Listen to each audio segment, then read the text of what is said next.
Welcome to The Long Way Round. Thank you, Chiokason. That was a great interview.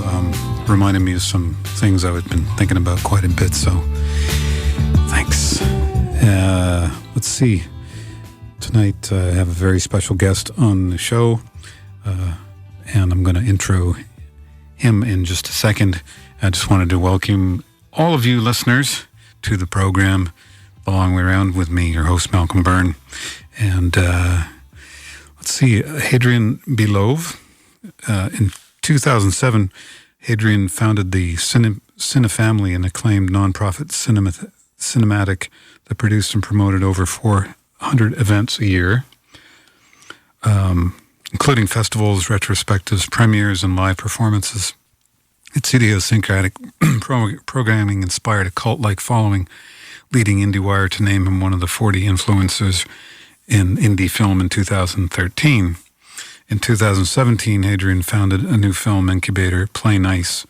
Playnice's mission is dedicated to creating an art-first ecosystem within which independent film can thrive.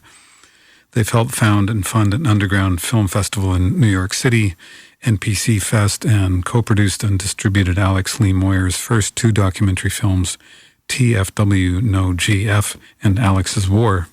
Excuse me. Both films contain objective verite portraits of unsympathetic protagonists, an approach that has been divisive. The films received accolades in Variety and Jacobin, along with concerned pieces in Slate and Rolling Stone, who called TWF No GF's empathetic portrait of its subjects deeply uncomfortable.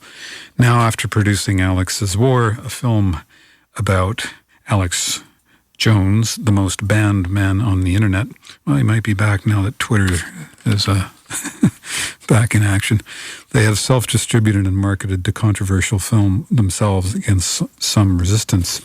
And I just want to read a little bit more background for you just before I bring Hadrian into the show. I'm going to read just the first paragraph of write-up in Variety, the esteemed film influencer. At the start of Alex's War, a documentary about Alex Jones, the infamous talk news conspiracist guru of InfoWars, is described by assorted media outlets as performance artist, paranoia porn, and in the words of John Oliver, the Walter Cronkite of shrieking batshit gorilla clowns, all of which, of course, is accurate, yet none of it fully captures what an important figure Alex Jones has become, even as he's being systematically deplatformed. The deplatforming, of course, only helps his cause. It shored up and even mythologized his image as the man speaking truth to power that doesn't want you to hear him. And with that, I bring in Hadrian Belove. Hello. Hello. Hi. Nice to meet you, man. How are you? Thanks for having me. Oh, of course. I'm doing pretty good. You know, holiday weekend.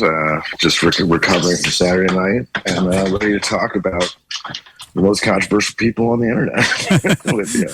I loved your little disclaimer at the beginning of the show. It said, that anything said by anybody on here is not representative of the views of those there. How long have you had that? Well, that kind of comes, as they say up in Canada where I'm from, it kind of comes with the dinner. It's standard. Yeah, no, it's a standard. The station is a 50, what do they call that thing? A 501c3. 501c3. So it's a nonprofit, and with obvious concerns about maintaining their nonprofit status license, they have to be careful not to ruffle too many feathers. Although myself and your prior show host Chiokason are basically in the business of trying to ruffle as many feathers as possible in any way that we can. So, this is a good start. We didn't have that. I ran a 501c3 for 10 years, and I don't remember having anything quite like that, what I had to say. But I do know we had to stay away from anything explicitly political in the sense that we were like supporting something political. So maybe that's a sort of different version. Well, it's actually it's a bit odd with this station. I mean, I don't want to put myself in jeopardy of getting canned, but we're generally seem to favor the blue side of the spectrum. Although I myself am of an avowed non-voting person for various different reasons. As I think who was it? Mark Twain or somebody said, if voting made a difference, it would be illegal. So, but anyways. Well, it's funny. It's funny you say that.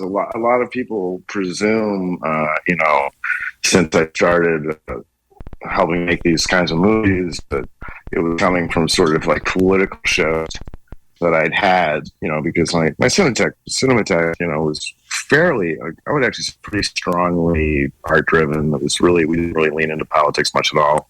I was even maybe a little nihilist about it. And I said, no. The reason I was down to help make an Alex Jones movie is specifically because I'm not political. Meaning if you could just live in a mentality where you weren't thinking about, tribal or political ramifications, and you could just sort of look at it purely, it's like an obviously good idea. There's this sort of gargantuan, iconic figure who's totally in the middle of the zeitgeist right now. Why wouldn't you want to make a documentary about him? Yeah, well, unless the only reason would be because you're concerned what other people might think, or that you're going to portray it correctly enough or something. Well, and that actually led to another thing. Was when I was out there fundraising for it. A lot of times people would say to me, I'd sort of mention, "Oh, this is what we're going to do," and they would say, "Well, what's the angle? What's the?" And my response would be, if I thought the filmmaker had an angle before she even shot it, I wouldn't be interested in helping. It's a documentary. The angle is to go film and see what he says and does, and then she'll find the film in the editing room, without thinking in advance what angle, quote unquote, she's supposed to have. Yeah. Yeah. That's what I think documentary should be, to shine a light onto something. And if it's really good, and I would say when I was chatting with the director early on, sort of just saying what I hoped would come out of it, I would say things like, or I said this to a lot of people, I'd be like, what are Werner Herzog's politics? And what are Werner Herzog's politics? And the answer is most people have no idea. Right. If I told you he was like a Catholic monarchist and grown up, and you'd believe me. If I said he was some sort of anarchist kind of, I could tell you any story about him, you'd probably believe it. You certainly wouldn't be able to tell it from the films. Certainly. Well, it's I think interesting. it's probably why they're good. I mean, I urge anyone who's listening who hasn't seen the film Alex's Ward to see it, because there's all the there's so much controversy. I mean, the big the elephant in the room right now, of course, is the fact that Elon Musk just took over Twitter and showed up the first day at work with a kitchen sink and saying let that sink in. And it's interesting because there's been this sort of incredible explosion of reaction to Musk buying Twitter. The first of which is I'm seeing a lot of people who were deplatformed suddenly showing up again.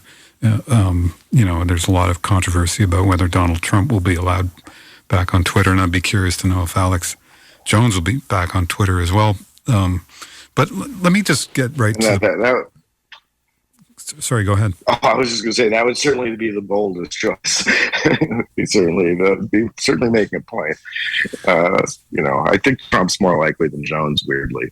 But anyway, sorry, what were you going to say? Well, I was going to. I just wanted to sort of come back around to this basic idea of just making a film and presenting the subject, letting the audience make up their own mind, and saying, look. Because I mean, I'll be quite frank and quite honest. Alex Jones, for me personally, I don't think I could manage spending 10 minutes around the guy, like that level of what I perceive as a lot of anger. There's this kind of, but I don't know how much of that from your experience is part of his quote shtick, and how much of that is genuine. And that's always a question you sort of end up asking yourself, like, when you hear these, because I sort of put him in a long line of these kind of, there's the Rush Limbaughs and the Michael Savages and the Mark Levins and these people that sort of almost what you call outrage porn. you know, um, but there's a legitimacy to Well, some you of know, that stuff, and there's a whole audience of people that need. I guess what I'm trying to say is, you know, you need to understand why there's an appeal for that. So, I'll let you answer that question. well, I mean, I should preface just to make sure I don't have a lot of insider intimate knowledge in the sense that the production was very intimate. I didn't go on set or what you would say along, it was only 2 or 3 people there. So, while I had some interactions, in some ways I'm an observer like anyone else with what Alex Lee Moyer brought back. I certainly probably have talked about it and talked to people about it more than most. I think it's interesting. One of the things you said, I think, is one of the things people don't get about Alex Jones, in my opinion, which is if there's like 1 or 2, because I think people actually know pretty little when I chat with people. It's usually like maybe they know Sandy Hook, maybe like frogs are gay if they're a little younger, like the memes, they get those silly memes, But like there isn't, and the movie I think goes into a lot of stuff that people either forgot about or never knew about because he's got a long history. But if I were to say like what did I think people get most wrong about him, I would actually say it's that he's really not in the tradition of like Rush Limbaugh or Michael Savage or those. Like he's not a part of a institutional movement, right? He's not like those guys. I think for one thing, those guys are, I don't want to say more self-aware, but like they're specifically playing a role and sort of advocating for a position of a group of people. Like you go to if you were to go to CPAC where all the conservatives go, like those kinds of characters are meeting and talking or adjacent to think tanks, etc. And Alex is, if I were to compare him to anything, because remember he came up out of public, he came up out of public access. He's totally an independent broadcaster. It reminds me more of anything in the tradition of kind of like evangelical preachers or something, with their own little TV work. And like, he's really marching to the beat of his own drum. Certainly in the court cases, they've talked about how much of it is like performance art or not, but more or less, I kind of came to the conclusion that he's a pretty pure individual. Like he can't not be that guy. It's not something that he's doing to sort of participate in any movement. And, maybe part of what like sort of really went most off the rails for him, he became more of a sort of third rail character and started really getting into trouble is when he did participate more directly in politics. Because, one thing you'll get out of the film is before Trump, he was kind of anti-everybody. He was anti-Bush, he was anti-Obama. Like it wasn't really like, when 9/11 was around, he certainly wasn't lining up the Republican Party in any serious way. And then like Trump is sort of the first guy for whatever reason that he actively supported in any sense and sort of entered the arena. And I think it's like the gloves came off and now you're actually participating in the system in a way that you're sort of open to the kind of attacks or things that happen to political characters. But I don't think that's like essentially who he is. I really think of him as like a kind of an odd preacher, and maybe like somewhere between that and like weirdly like the tradition of like kind of wrestling characters. Well, I noticed in the film that there's a couple of clips, one in particular where he's got Joe Rogan on the line and they're having some kind of a disagreement about something or other. But, they both came out of that, Texan sort of milieu, community, radio thing down there. Oh yeah, absolutely. Rogan, I also the kind of conspiracy stuff, I guess, because Rogan was always sort of interested in that. And this was back in an era where conspiracy theory, tinfoil hat guys, it wasn't really considered a dangerous thing as much as sort of an interesting thing. Like Alex Jones was hanging out at like the conspiracy bookstore in Austin. He was in Linklater movies, Rick Linklater, the guy who did Slacker, or my favorite is that 10, 15 years ago, Austin Chronicle, which is their big, sort of standard Village Voice, sort of progressive local paper, had him in like Best of Austin, like, oh, our local kook, Really? So it's, this is a sign of a pretty serious cultural shift, and you could argue whether it's good or bad or how dangerous he's actually become. But one thing I do find interesting is he kind of hasn't really changed much. It's almost like the world got weird enough that he mattered, in a different way. Because like it's been the same. He's been beating the same drum and playing the same song for 20 years, which is like something bad happens. Waco, 9/11, Sandy Hook. And then he comes out and he says, like, the government's behind it, you know, like most conspiracy theorists. It's sort of like the lens with which he sees everything. Well, that's pretty different than like a Rush Limbaugh, you know? Yeah. Yeah, I mean, what I got from the film was he was kind of doing that since he was a teenager, practically. You know, he was always kind of getting on some kind of a, situation. Yeah. You know. And probably the stakes were. Go ahead. No, I was going to say he was also very handsome. Oh my God! Yeah. The Alex Jones handsomeness truther movement. Yeah, he was real hot. He was an incredibly charismatic guy. Like I think about like even in terms of like how he's the wavelengths of sort of poetic truth that I think he's sort of operating on. Like he's talking, and I've even seen some things sort of shift in real time where like he's trying to capture something and his mouth is moving, I think, in some ways faster than his brain. Like this is a guy who goes on the air 4 hours a day, 6 days a week for like 20 years. And it's all new content, like every day. Like he's not repeating himself much, like it's like he just, that's like a guy, imagine having like, you said like you wouldn't enjoy him as company because he'd be so angry. I don't even know if it would, he actually seems sort of genial in person. Like a big child a lot, and it'd be like the guy who just like, oh, your friend's like, wow, he went off on like the moon landing for like 20 minutes there. Last night it got a little weird, but it's I don't know if I've seen in person like a sense of a real temper problem in that way. I mean, he certainly knows that's the evangelical preacher thing. He likes to kind of whip himself up. And it kind of, that's the part where I think it's most performative, probably. I'm certainly tapping into something he can do, or he wouldn't be able to do it. It wasn't in there somewhere. But well, I mean, he's back in the news, of course, because of this court ruling. I'm trying to get the numbers straight. Like at one point, it was $1 billion, and then somewhere on Twitter, it was $1.7 trillion. And look, anything over $1 million in my mind is absurd because, like it's like those big settlements that they try to get tobacco companies to make. Philip Morris is going to pay $500 billion to plaintiffs, but the plaintiffs never see the money, and it's almost kind of performative. Yes. I think lawyers refer to it as uncollectible. Right. Like actually, I've been waiting for someone to do a kind of an explainer video in a way where I'm like, what exactly does happen when somebody owes that much money? Like, can he not work? Are they going to garnish his wages? Like, well, I mean, so like if InfoWars went out of business and somebody else started a station and hired him, could he do it? It's very like, it's actually sort of weirdly ambiguous figuring out what the actual ramifications of something like that is. But it's clearly meant just to like make a point. It's a symbolic. That's exactly right. Yeah. It's very performative in my mind. I mean, and it might be for the best. We're even for him because like, the timing of the film's release. We had thought that it was. I think during the filming and the year around it, we sort of.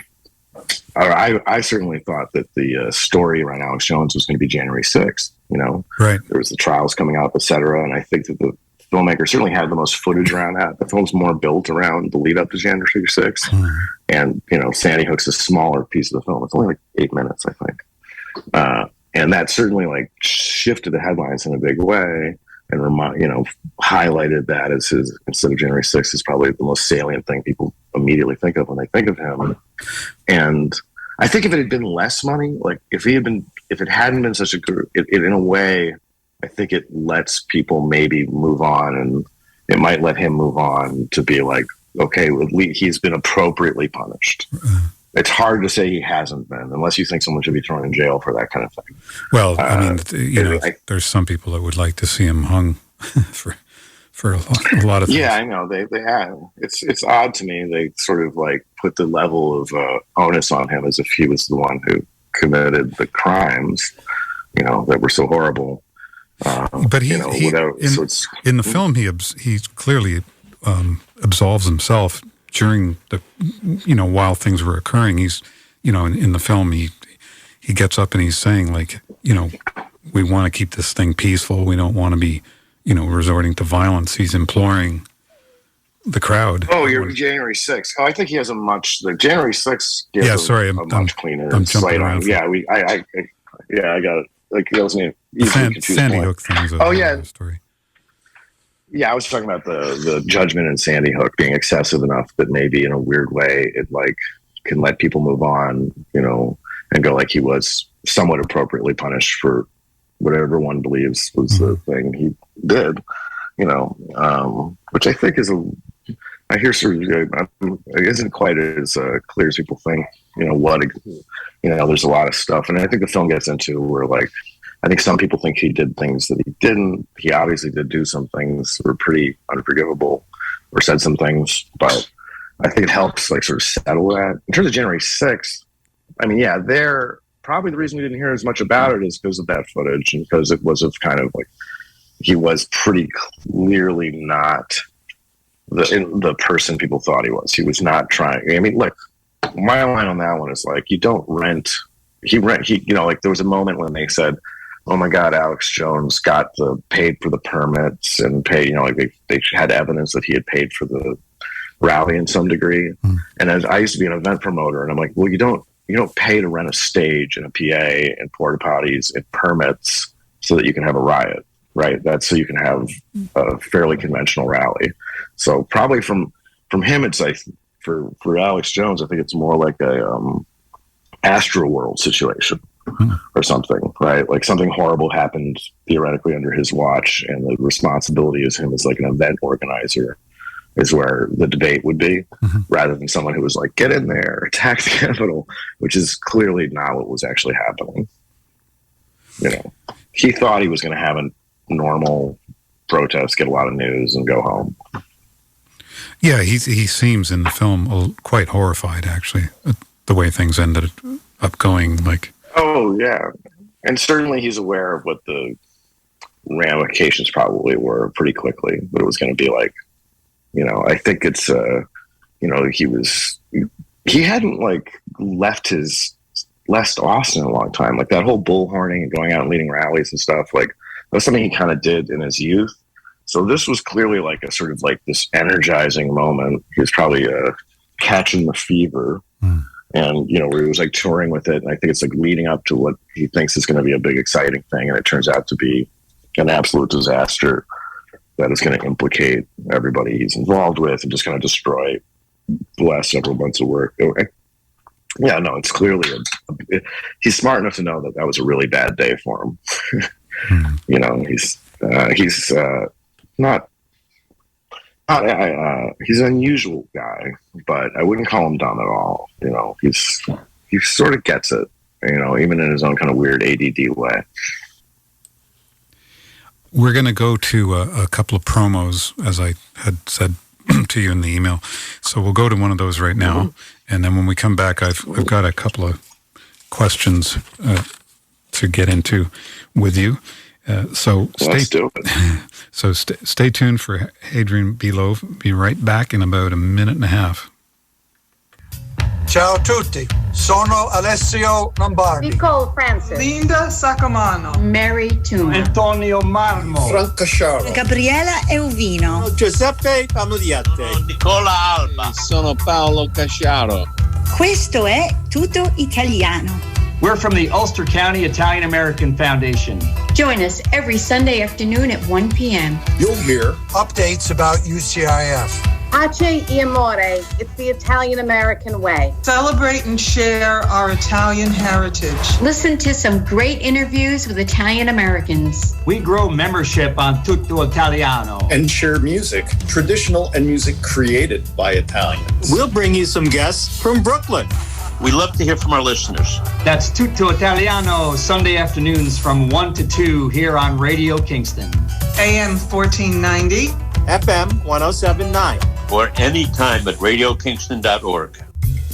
Hi, I'm Ashley Dittis. And I'm John Quigley. We're from the Ulster County Board of Elections. Our general election is November 8th. We've got a full ballot this year with elections for Ulster County Executive, New York State Governor, your Member of Congress, state representatives, as well as ballot propositions on the back of the ballot. Early voting is taking place now through November 6th at 6 early voting locations throughout the county. When you vote in person, you also receive the popular I Voted Spider Crab sticker designed by Hudson Rowan. Absentee ballots are available at our new offices at 79 Hurley Avenue through November 7th. And there are also lots of resources on our website, hours for early voting and voting on Election Day, November 8th. You can also find your polling place, sample ballots, and request an absentee ballot, all at voteulster.com. And we are back live on the radio. This is A Long Way Around. My name is Malcolm Byrne. I'm your host for the next hour and 34 minutes. And my guest tonight is film producer Alex Belove.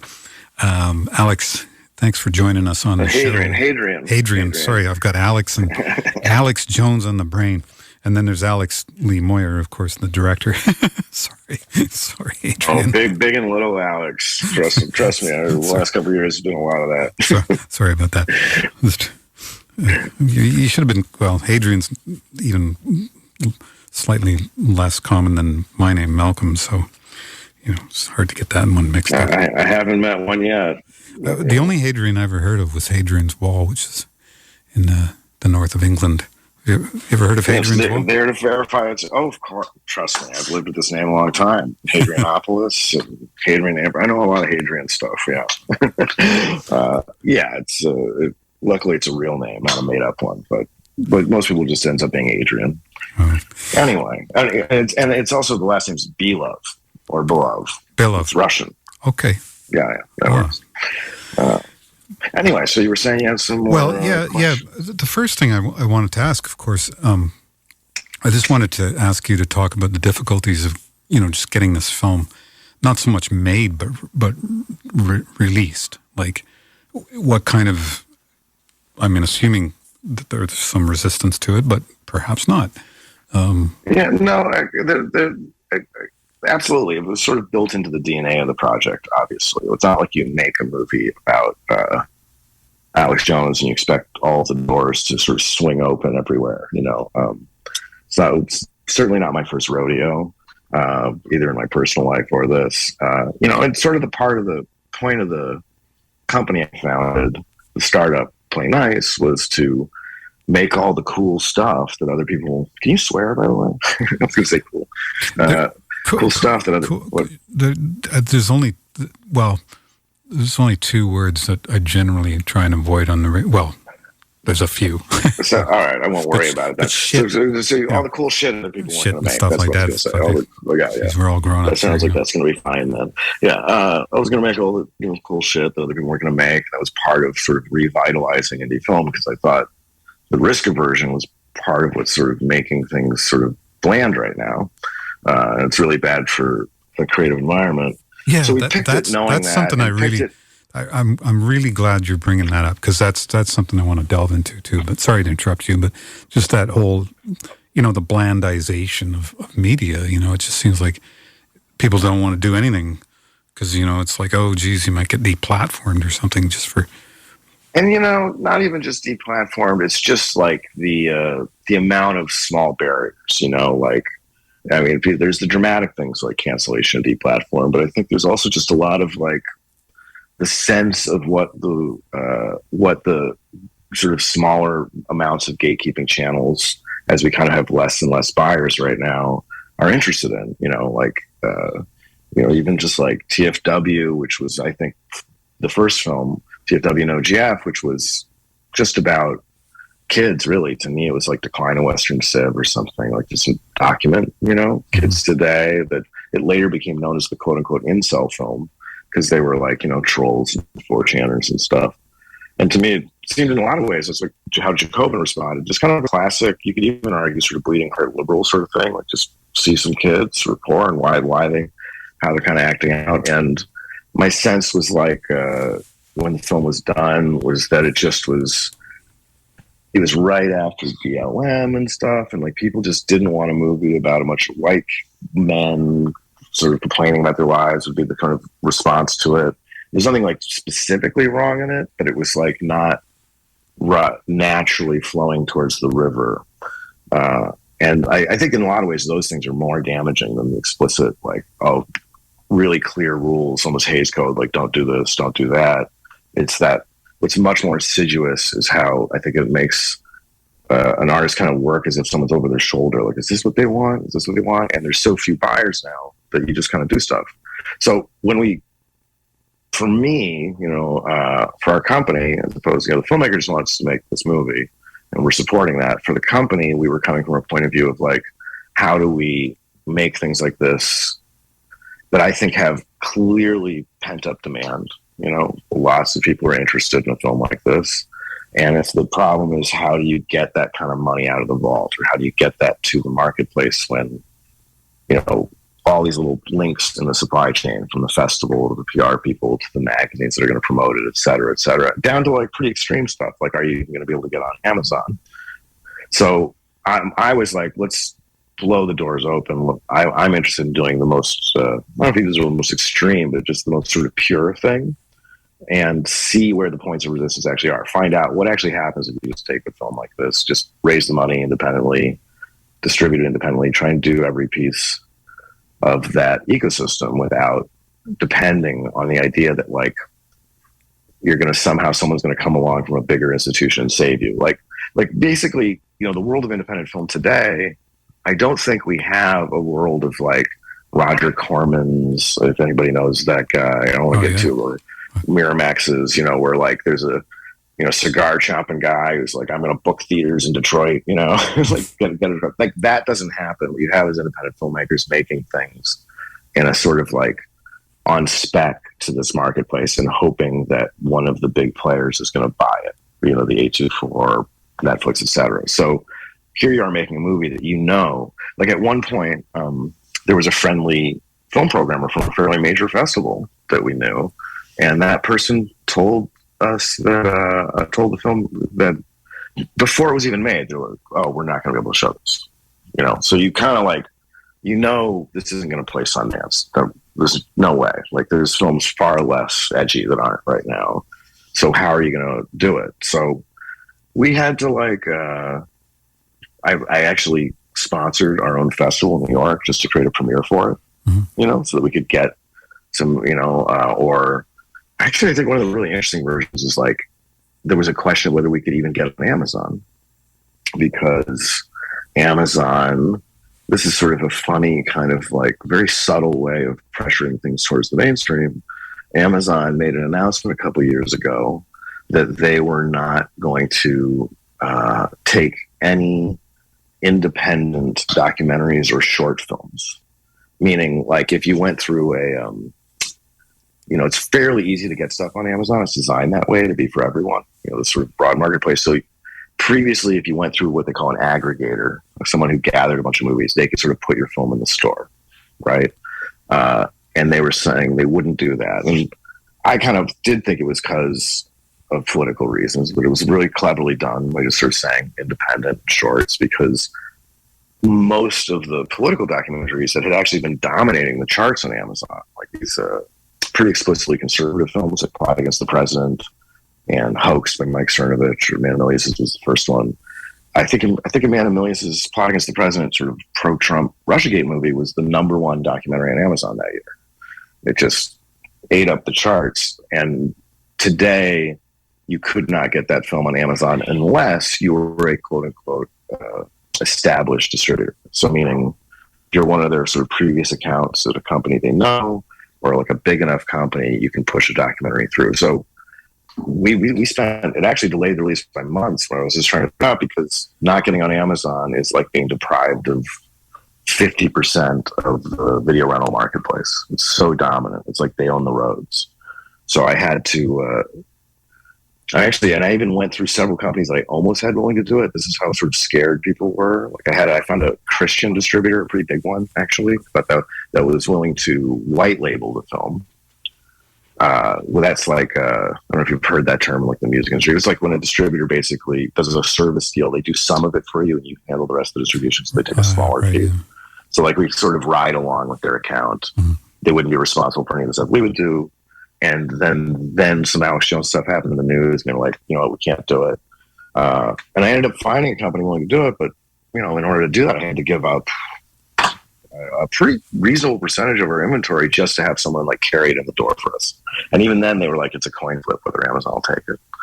And so that took, you know, an extra 3 to 4 months on the release and a chunk of our profits, which I think shows kind of how much the sort of system is not really friendly to independent work right now. That was one of the more dramatic ones. Some of the other stuff was like more expected. I don't want to pretend we were born yesterday, but it was still interesting to test. Like we were pretty much shut out completely on all digital advertising. Which I thought was interesting because we knew that Alex Jones was deplatformed, but then it became a question of, can you advertise, you know, a piece of art about him even? Is that now also verboten? And what we found was all of our Google ad accounts were suspended immediately, like really fast. Even when we kind of went through like other people or something, we kind of traced it back. The Facebook and Instagram were shut down more or less. Like I still can't advertise anything on Playnice on Instagram. Our ads would be blocked pretty much 95% on Facebook. They would give different reasons. It's sort of purposely pretty opaque. TikTok took down the trailer for quote unquote hateful behavior. So that there was certainly the kind of classic big tech blockout, and a lot of that's probably algorithmic, but I think it says how these systems work. That like, is that really, what does that do? And I think that also, like, if we had been, what a lot of people told me, this is all sort of theoretical, is that, you know, if we had been maybe a more established company or et cetera, or more clearly on the official messaging, it would have been easier. Like CNN did a film about Alex Jones around the same time, and I'd be very skeptical that they ran into any problems advertising for it on social media the way we did. But I think the opaqueness is a feature and not a bug. You know, like they don't tell you why you can't do anything. There's no arbitration process, et cetera. So you just kind of, it's almost like we're all so used to it now, we just shrug. It's barely even a news story, but that's pretty weird. And then the rest is like, you just kind of go down the line. I wouldn't say that any area wasn't stress tested a little bit from, difficulty finding PR people willing to work on it, or, just certainly funding, et cetera. Though some of those things sort of turn into advantages at other times, because some people, it's sort of exciting to push envelopes and like see what's going on. So that certainly, well, I mean, I don't want to boohoo too much. No, but because, here we are talking with you. There is definitely sort of a, maybe not every teenager was like me, but I was definitely one of those teenagers where, if my dad told me not to do something, the first thing I was going to go and do is what he told me not to. And if somebody tells me not to watch a film, I'll be the first one to watch it. That's I think where the subtler stuff, and this is interesting you mentioned the Elon thing, because nobody really knows what's going to happen with Twitter. But the subtler stuff that can make one more paranoid is, like the Amazon thing was very clever, because the real suppression, if it exists, and see how paranoid you end up sounding, is the stuff that's much subtler, and you can't really drive up those kind of that kind of attention to. If you're being quote unquote shadow banned, yes, meaning like the level of engagement that you're getting. Like, sure, my Instagram wasn't shut down, but did we get the normal amount of organic response? Or like when we dropped the trailer on Twitter, it got like 300,000 views in the first 24 hours, like really well. And then it just sort of plateaued almost instantly, the viewership. And there's no way, is that a natural S curve? It didn't look like it to me. It's hard to know. Maybe really it suddenly stopped working, and everybody saw it, had interest. But what it sort of puts you in a position of, and I've noticed this about in a lot of conservative or distant circles that I've met or been close to through this kind of work, is there that kind of paranoia they have is understandable to some degree, and it reminds me of any kind of systemic paranoia. I mean, it's actually kind of careful how to navigate the description, but like if you're, I'll say something safer because I'm Jewish, but like if it's the 50s and you're Jewish, and like you're not getting accepted into some club you're applying for, etc., the chances that they're going to tell you that's the reason why are pretty low. So then on the flip side, sometimes things happen to you that are truly just random chance. Like we all have bad days or bad breaks, but there's a tendency in that from people who are kind of under that to always imagine like, is this a case? Like, is that why that person didn't call me back? Is that why? Because the most smarter people are not going to expose themselves to the silliness of like here's one. We didn't get reviewed in the New York Times. And I rented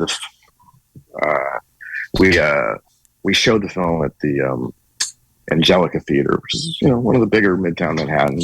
Yeah, I know. And for a long time, I don't know what the tradition is these days. Like I know that it's shifting a little bit as movies become less central to papers, but classically for many years, as someone used to run a movie theater, if a film was playing for a week in a major metropolitan center, the local papers would review it, even negatively. Like that was just part of the deal. Like, oh, you're playing at the Angelica, and we didn't get any reviews in any of the New York papers. No one says why. Deadline, oddly, and I almost feel bad calling them out on it because they were honest enough to say, like, when they didn't run our press release on the trailer drop, they said that something about like I'd have to pull up the quote, but they sort of cited that like the subject matter made it something that wasn't as appealing to them to promote, or that they didn't want to participate in it. But that was, in a lot of ways, that was sort of a sloppy mistake, right? Like basically what a smart paper is going to do is they're just not going to answer you. And do you know, is it because you're too small, because you didn't have the right PR person, or is it because the person was like, no effing way, And I think that, the upside is that there's so many more channels and so much sort of demand and interest. I think ultimately you can still benefit quite a bit from some of that, but like you just said, like they don't want to show it. I mean, but you still have to get it into their vision enough that they even know that someone's telling them not to see it, and that's going to be a struggle. And I think that creating a lot of people are doing this, but helping to create kind of like a more decentralized or alternate media system is part of the solution, and maybe not assuming that like those are the only outlets that have big enough megaphones to get the word out and find sort of alternate avenues. I think that's intriguing to me. Probably why we did the project. Well, yeah, the issue of shadow banning. I was just thinking about this yesterday, the day before. Like, I was thinking about someone like. Just trying to think of somebody on Twitter who's got, 400,000 followers. Yet when they tweet something, it gets retweeted like 14 times. He can't. It's hard to. I don't think it's a conspiracy to think that something's going on there. Like there's definitely an algorithm at play that's going suppress that. Whereas some. They would openly acknowledge there's an algorithm. And by making it sort of a mysterious algorithm is where it's harder to see where the subtle levers are. Because you can engineer things so differently. I mean, they would be open about it. Like you get a certain amount of social media in your feed that is not from people you're following, right? Sometimes they just give you something because it's popular or whatever reason they think that you're going to want to look at it. They'll put it in your feed, and however those decisions may get made have pretty serious implications. I think that's probably, to be honest, going to be like the real effect. Everyone's talking about who's going to get unbanned and stuff, but I think what's really going to happen post Elon is what I suspect, because he was asking so much about bots, etc. It's going to have really to do with getting under the hood of how the how the recommendation engine works. Yeah. Well, I hope that I hope that someone like what's his name? He's a tech guy. I really like this guy. He plays music too. I can't remember his name right now. I'm so embarrassed. He's the guy, and he was like the guy who came up with the Atari video game. God damn it, I can't remember his bloody name right now. But it's old school. It's in my head. Jaron Lanier. Are you familiar with Jaron Lanier? No. Don't know this one. Oh, well, anyway, Jaron is one of those, guys who started out in a heavy metal band in the 70s and then decided to, he was interested in, was a bit of a geek, and came up with the original Atari video game, sold that, became a software developer, moved out to San Francisco. His company then went on to develop facial recognition technology that we all now use. He sold that company, and basically now he's sort of more of he's an insider who tries to look at it from an outside point of view, and one of his one of the messages that he often talks about in his talks that he does, because he's also an accomplished musician. He plays a lot of different bizarre instruments from all around the world, but he talks about these algorithms and how they've been developed and how he feels that they're kind of killing everything, and like it really was. It's like the guy who invented television. Like nobody knows their name, because the invention wasn't that bad, but the way it's been used is not good. And I certainly hope that definitely the most adamantly concerned about tech people I've met, the ones who are really zealous about it, are kind of like they're the people who built it. Like he's one of those people. Meet people in that. Yeah. I see that. I've seen that phenomenon before. It's like they made it, and then there's some sort of guilt or horror as the results of what happened after it, because it had such a utopian ideal in the beginning. Yeah, right? There's like Lee Perry Barlow and people like that. Had this vision. Timmy Leary kind of the great acid trip and the virtual stratosphere. It was kind of a Grateful Dead thing almost when it started. Yeah, and there's a lot of it is just I don't want to say poor planning, but like there's a line by, I'm also sort of interested in cult leaders, etc. There's a line that's great. I don't know if you remember Chuck Diedrich, who founded Synanon. It's one of the biggest, this big drug rehab center in Santa Monica that became a cult. And supposedly Hotel California has written about it, where you can check in anytime you like, but you can never leave. People go on Synanon and never come out. But there's a line, I remember one of the interviews I saw where he said, it's an experimental society. If we knew what was going to happen, we wouldn't do it. And I'm like, I think there's, I'm like, there's a little of that with like this tech where I'm like, a lot of the stuff that we're complaining about or concerned about, I'm like, we took this, this incredible shift in how everything was going to work and information was going to flow happened probably 10, 15 years ago. And we're seeing all kinds of just unexpected effects. It's like everybody in the world just took acid together at the same time. I'm like, wow, I wonder, like a lot of the stuff, it's not, it's obviously a byproduct of just a completely different way of structuring information, society, culture, that's just created new illusions. And I'm maybe more optimistic than most because it's so new. I'm like, I think it's like you sort of people learn how to respond to it. Like I think only now I notice a phenomenon where I think if you see something on the internet, you don't assume it's real. Right? It seems like a pretty basic one, or like, how probably one of the, or like how what you imagine the majority of people think, which is a kind of very human thing to be concerned with. What is your town? What are the values of your town? So you can obey them, is like highly distorted by this, by the system. Endless versions of that, So that's even there. Like at one point I wanted to do an experiment, when I was trying to put this festival together in New York. My first thought was to see if we could do it entirely offline. Meaning, like, what would happen if you advertised with flyers? What would advertise? Like, is it really, we're so tracked in one version? Like, what would happen if the entire thing didn't exist? Would people act like it didn't exist? Or would it be maybe more exciting? Or maybe there's sort of untapped resources because we all became so fascinated with it. That there was a thing in the New York Times. I remember these girls during COVID. I don't know if you heard about the drunken canal. No. Well, it was like a New York Times story. It was like this sort of phenomenon, and it was these girls who were making a little like small newspaper and leaving it in in Chinatown area of Manhattan, called Times Square, like 1,000 issues, and it became like sort of this national phenomenon. I remember looking at it as like an old Gen Xer and hearing about it. I'm like, oh, so they made a zine. Like, they used to be everywhere. Like the idea that like some young people would print something and leave it around town, but there was no one else doing it, so it just seemed incredibly novel and sort of exciting. People were like, you can only read it if you picked up the paper. Like, wow.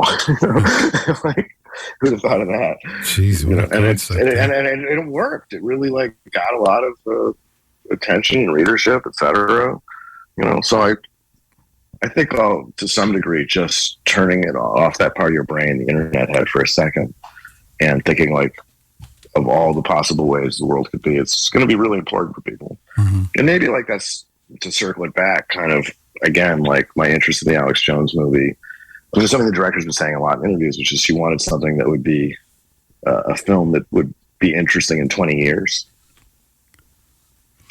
Right. To like take it out of this present context. And that's sort of a variation of the same idea I was saying, which is like, what if I didn't care about politics specifically? What would I be interested in?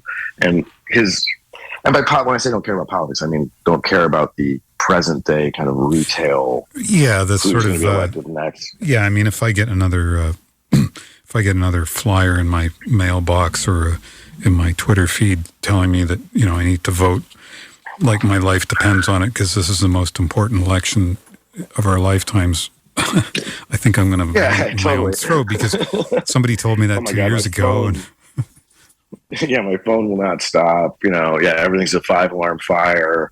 Everything's like, But I'm interested in politics in the broadest sense, in that, like, the 3 great subjects are politics, sex, and religion. Like, of course, I'm interested in politics, but I'm interested in politics in the sense that, like, I don't need it to be not so much in my local.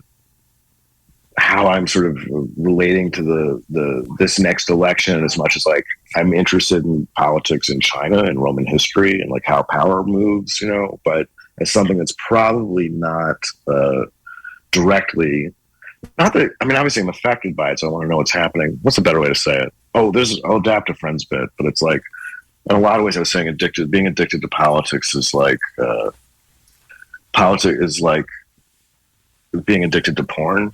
Yeah, well, it's like except it really gets to be like you're kind not of the one. Team sport. Yeah, well, it's like exactly. Well, it's porn for power. You're not the one fucking.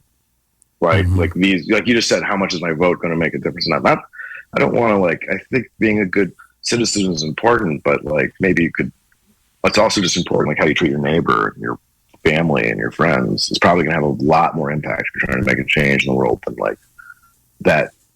One tiny thing you're going to do in California, in my case, like, which I'm probably not going to affect anything. And I could be having so much more effect on my life day to day.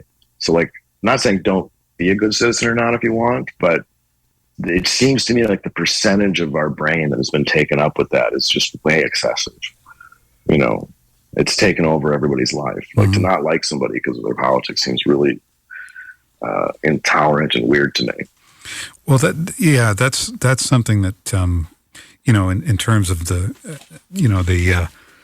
in 10, 15 years, if someone watches the film Alex's War, we're going to be looking at a certain period in, specifically American history, but it reflects into the world in general, certain attitudes.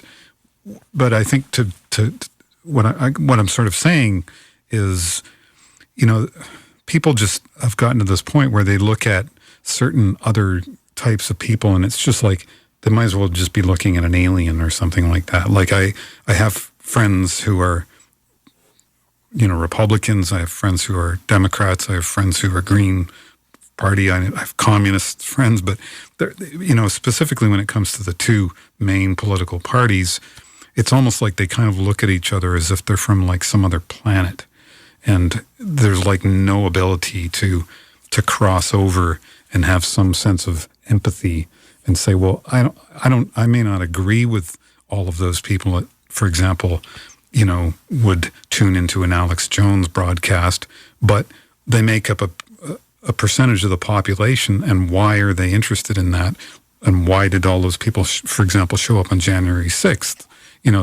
Some people were just hooligans, some people were genuinely concerned, some people just, whatever. But to blank people out completely and have no understanding of them whatsoever, to me, that's just perpetuating the problem. It's not solving anything. Oh yeah, definitely. They would show more. A lot of people would show more empathy to somebody who's like in a completely different world or country or time. Like they would actually go, if you were talking about the beliefs of some Papua New Guinea tribesmen, you'd be more tolerant. Well, I mean, I could do a show about somebody, who did a film about Adolf Hitler and be less concerned about what people are going to think right now than Alex Jones. I mean, that's just, believe it or not, Hitler's 80 years ago, and we know how that turned out. And, we can all agree that Adolf Hitler was a whatever his issues were, he was, the world's nastiest guy, but, he's in a safe bag, you know what I mean? Like he's not today. Whereas, someone like Alex Jones, represents a force in our society, whether we like it or not, that should be understood and needs to be understood and needs to be recognized. Otherwise, it's, I don't mean to say it's and I would think people should want to be interested in seeing it. There's interest in making it, how they feel about people making it. But I'm like, also like seeing it isn't some sort of act, I can watch Werner Herzog made a documentary about a dictator who ate people. I wasn't like, I'm approving of this guy. Right. I mean, I'm not even saying I disapprove of Alex Jones in that way either, but I'm like, I think that it's actually really important to not explore those things, because the very act of interacting will inherently moderate. And I kind of believe people subconsciously know that. Like there's almost nobody that if you just talk to, you're not going to sort of have, because I mean, there's a lot of studies backing this up where like you put people in rooms with like people of differing beliefs and they'll come out more moderate. But if you sort of put people in rooms with everyone of the same belief, they'll come out more extreme. So like, yeah, I think that disinterest is not completely subconsciously accidental, because I think they're sort of some people are sort of attached to the war. Though, also, I don't think it's most people. I really think that a vast majority of people aren't operating this way. And they're just sort of like, I think most people's politics or beliefs is something like, I want to be a good person. I want my friends to like me, whatever that means. And if it's like sort of, and the real reason that they're sort of concerned is like, oh, is this a taboo that I'm going to be sort of punished for? It's more fear-based on some so subtle level, because it's really hard for me to picture someone not seeing Alex Jones and not thinking, and I remember everybody thinking this 5 years ago. That's how much I know this. I remember. And thinking, wow, this guy's really photogenic at the very least. Like, he is not boring. He is not he is a very, very, whatever word you want to use, I would say charismatic, but performer or incarnate, and like to not want to see a little bit of that outside of like the tiny bit that you've heard seems not actually the natural inclination to me. It feels like it has to be some sort of other part that's like tamping that down, right? In people, which is the the general climate of hysteria and pressure and fear. Yeah. We just got to take a little station identification moment, and we'll be right back. So stay tuned for hour 2 of The Long Way Round with my guest, Hadrian Belove. We'll be right back. Hi, I'm Jada Hart from Stockade Works. We're excited to announce the launch of our newest training program, Graphic Design for Film and Television. This is a 4-day in-person workshop that will run from December 3rd to December 11th. If you are a working or aspiring graphic artist with a desire to work in the art department of a production team, then this workshop is for you. You'll learn from graphic artist and art director Mark Pollard, who has worked on titles such as The Marvelous Mrs. Maisel, Moonrise Kingdom, and The Bourne Ultimatum. Workshop graduates will be referable for graphic design-related positions on upcoming film and television productions shooting here in the Hudson Valley. This is an in-person workshop that runs from 9 to 5 on the weekends of December 3rd and 11th. The deadline to apply is November 13th. Full and partial scholarships are available. For more information and to apply, please visit stockadeworks.org. Radio Kingston. Many voices. Many voices. Many voices. One community. Hi, this is Dan Reinhardt. Join me every Monday night at 7 p.m. for Sport Talk here at Radio Kingston. For 42 years, we have interviewed national and local sports figures, getting the pulse of what is happening in the world of sports. We also connect with the sports authors and writers covering the national and local sports scene for a flavor a little different than your regular sports show. So join me every Monday night at 7 p.m. right here at Radio Kingston, AM 1490, FM 1079, and anytime at radiokingston.org. From our studio in Midtown, this is Radio Kingston, WKNY, AM 1490, FM 1079, Kingston, New York. And welcome to Hour 2 of The Long Way Round with me, your host, Malcolm Burnham. My special guest tonight is film producer Hadrian Belove. Hadrian Belove, pardon me. I keep screwing that up. It's been a long week. It's a weird one. Hadrian with a H. Film producer. Like hors d'oeuvre. Who's produced the film Alex's War, which we're sort of in the process of discussing. Documentary film about Alex Jones, none other than Alex Jones. Hadrian, let's do some music in this hour. Okay. What do you think? Nice. How are you you doing? Sure. How are you? I'm doing great. Okay. I'm a chatty cat. Good. Well, so am I. I love music and curation, so. Okay. I sent some tracks over. I thought I'd stay kind of Halloween-y. I didn't know what the theme of the show was, so I figured this time of year. Well, it's just whatever we want it to be, really. But let's talk about this first track that you have on the list by Larry Norman. Larry Norman is an artist I've never actually heard of. Song called. Yeah, he's like the Paul McCartney of Christian rock. Uh-huh. He's like a very. I think he was a normal for psych rocker in the late '60s. He had some sort of near-death experience, I think, and was born again. I came to the movie because I used to. I think we haven't talked a ton about it, but I used to be a curator when I also owned a video store. So I got really into Christian-made films, and I just think I liked them because it was like another. Like we were just saying about being interested in other cultures that are different than your own. Like I was intrigued to see an entire sort of English language film industry that was completely different than the one I knew. Like the film I found this song in was made in Iowa. It was a Rapture, like a 16mm Rapture movie. It had a band at the opening credits called the Fish Market Combo, kind of like these Jesus Freak hippies with a 3-piece, playing this incredibly spooky Rapture song. I thought it was really like incredible. I looked it up. It turned out it was a cover of Larry Norman's. I actually wanted to send you the original Fish Market Combo, but I couldn't find it. So it's not exactly Halloween-y, but there's a kind of sad, kind of melancholic darkness of omens coming. There's like lines about like people trampled on the floor and stuff. There is something a bit Halloween-y about the whole. I know a little bit. I have a little bit of a background in the Pentecostal Christian world, and there is something a bit Halloween-y about the whole concept of the rapture. It's a little more complicated than people give it credit for, I must tell you. It's not just like... No, and the movie plays like a suspense thriller. It's definitely like the opening, it's scary, so it is kind of horror movies it's a horror story for Christians. Okay. Well, this is Larry Norman with I wish we'd all been ready, and I assume he's talking about for the rapture.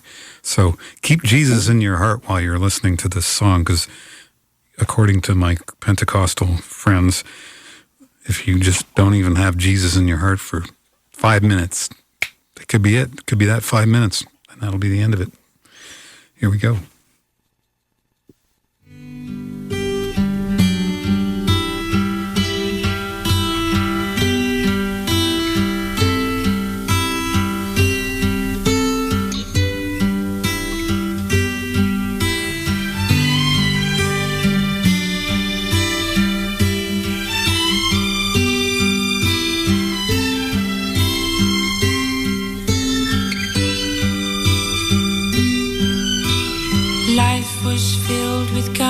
And war, and everyone got trampled on the floor. I wish we'd all been ready. Children died, the days grew cold. A piece of bread could buy a bag of gold. I wish we'd all been ready. There's no time to change your mind. The sun has come and you've been left behind.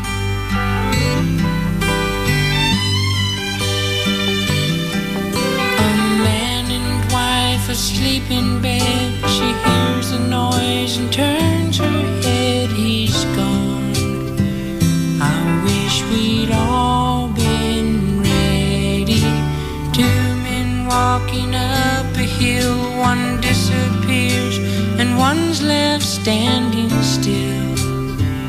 I wish we'd all been ready. There's no time to change your mind. The sun has come and you've been left behind.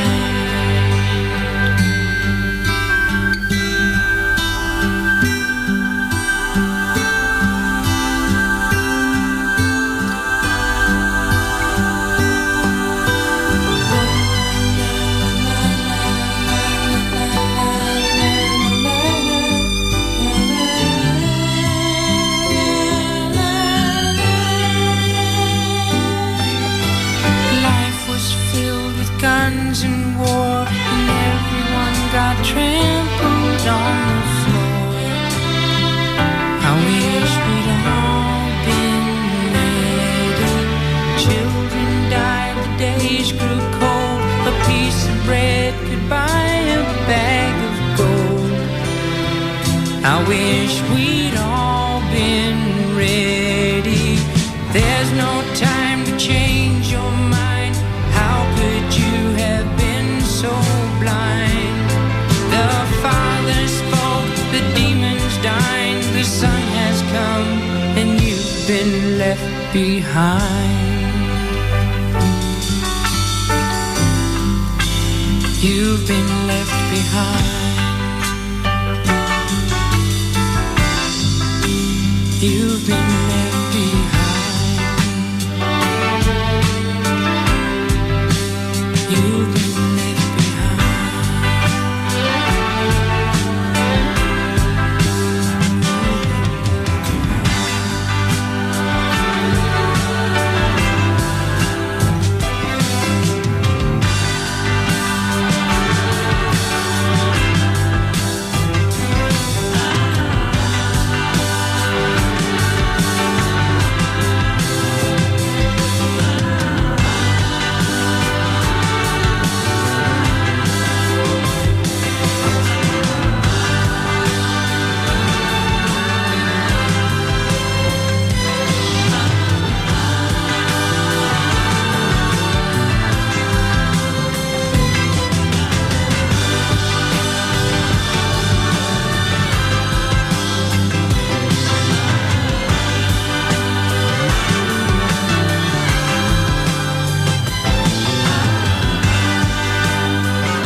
Larry Norman with I Wish We'd All Been Ready. That's a beautiful song. Yeah, really beautiful and spooky and really well done. You know, it's got that really heavy production design. It's an incredible piece. I forgot about the demons dying. the closing line. Yeah. Yeah, it does get into some of that dark stuff. What's that line from that song? That was a big hit. I think the guy's name was Mark Cohn. He had a song, because Mark Cohn's Jewish, but he had a song. He used to take a lot of shit for it. In that Walking in Memphis, where she said to me, "Boy, are you Christian?" And I said, "Ma'am, I am tonight."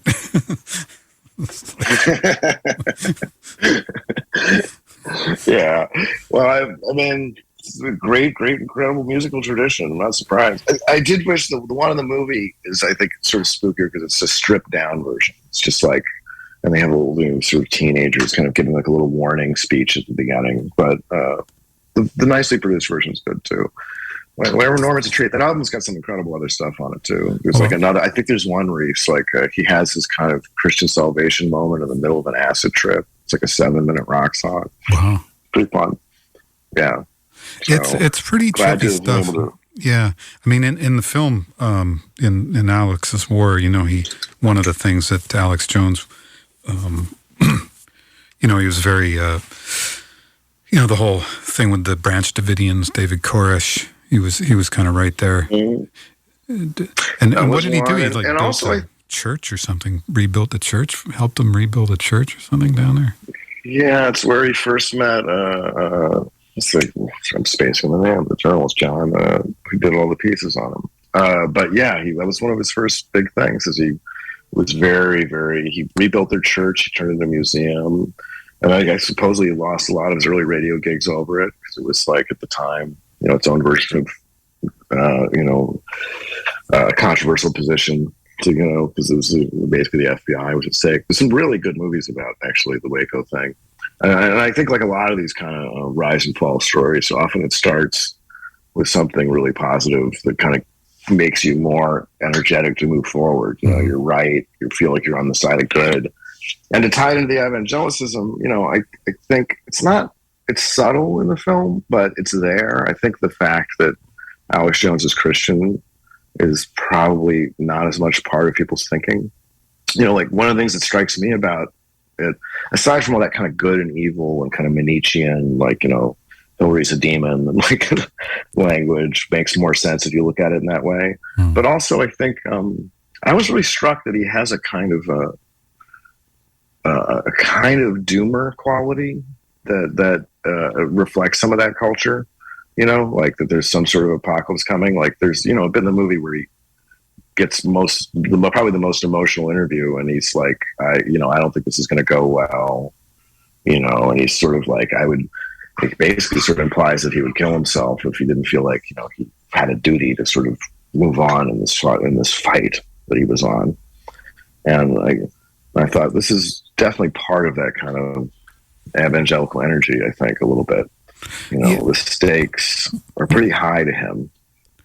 Yeah, I mean, I appreciated the way the film, whether it was deliberate or, just trying to portray the person as they are. But, there is a genuine sincerity to the guy, in the sense of like, he does tear up, thinking, a couple of points. I mean, one could argue that that's part of like a deeper con, I guess. I mean, ultimately it's how he presented in that time for those interviews. And those are like your or my responses to him in the film, how sincere or not we think he is. I don't know if that's particularly the editorial stance in the film. I don't want the director to speak for it, but I do think she's an incredibly talented, her background was as an editor. She had edited some other docs that were pretty successful. And it's really one of her great strengths. This is Alex Lee Moyer. Yeah. She edited a film that went to Sundance. The first one I saw of hers, New Radical, which was about like the early sort of crypto-anarchist Cody Wilson, 3D printed gun guy, and the people who formed Bitcoin and stuff. And so like it's interesting because she doesn't put herself in her films. You don't hear her voice, you don't see her, which is so much the common modern documentary style, and sort of obeys a certain kind of rigor of a journalistic approach. Like, this is just what we saw. This is what. There's more interviews in this one than in TFW, a little bit direct, but it means that there's a much lighter hand. It doesn't necessarily mean it's there, but she's certainly, making decisions to shape, obviously, what she thinks are the most relevant things the person said, or to order it in some way that brings out qualities that she observed, and like, it's a subtler process. It's there, but I don't think it actually kind of like you have to know necessarily whether he's sincere. I think that I will say this is I don't think there's any way to watch the film, for people who are concerned or all the different debates that people have had about it. Well, my stance is I don't think it's possible to watch the film and come out of it less informed or more misinformed than you were when you went in. You will have I've watched it and shown it to a lot of people, and everybody ends up talking for like 20, 30 minutes after and staying around. I've done a lot of screenings in life. They don't always do it. They want to talk about it because there's a lot of actual information to digest that gives you some context as to who this person is over a lot of years, the other 20 years of his life, other than just being, as he says, I'm not the Sandy Hook guy. Whether he likes it or not, maybe he is, but there certainly is a whole life of stuff to look at and commentary. So you can kind of come up with your own approach. And I would respect it if someone saw it and said, I think those were crocodile tears. It wasn't how I felt. I felt like it was tapping into something else. The guy said, I think it was tapping into his religious side. But, I think maybe they're expecting a kind of higher standard of like he's either all a liar or it's like he's this sort of hero warrior for truth, these sort of perception things. People want to put things in big categories. Probably the truth is something pretty in between. But I definitely think you can watch the movie and come to a more interesting answer for yourself about that. And that's one of my big complaints actually generally about this kind of modern way we think about stuff, which is a lot of times if someone has some real strong opinion on some random thing in the news, or some person that they just sort of respond, I want to go like, well, what do you actually know about it? And usually they probably can't even like tell you the paraphrased Cliff Note version. They just heard something somewhere, and then they start getting like the basic facts wrong. And it's like, and I want to be like, if you can't give me like 60 seconds where you rephrase the story fairly accurately, then probably it's a little soon to have an opinion on it. Mm-hmm. And like, I want to watch the movie, then you'll probably have like a much more interesting opinion about him and the film. And I certainly think it's good enough to it's not going to waste your time. It's not boring.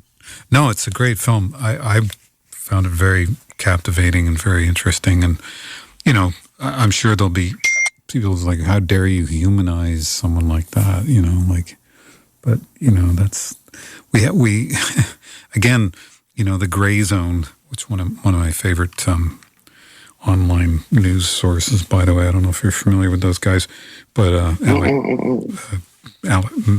Max Blumenthal and Aaron Mate, they have a website called the Gray Zone. But that's a great point because, it feels like we're in an age where everything's sort of like black and white, and the reality is, Alex Jones is a human being and he's got a lot of, there's a lot of. You don't need to humanize him. He's already human.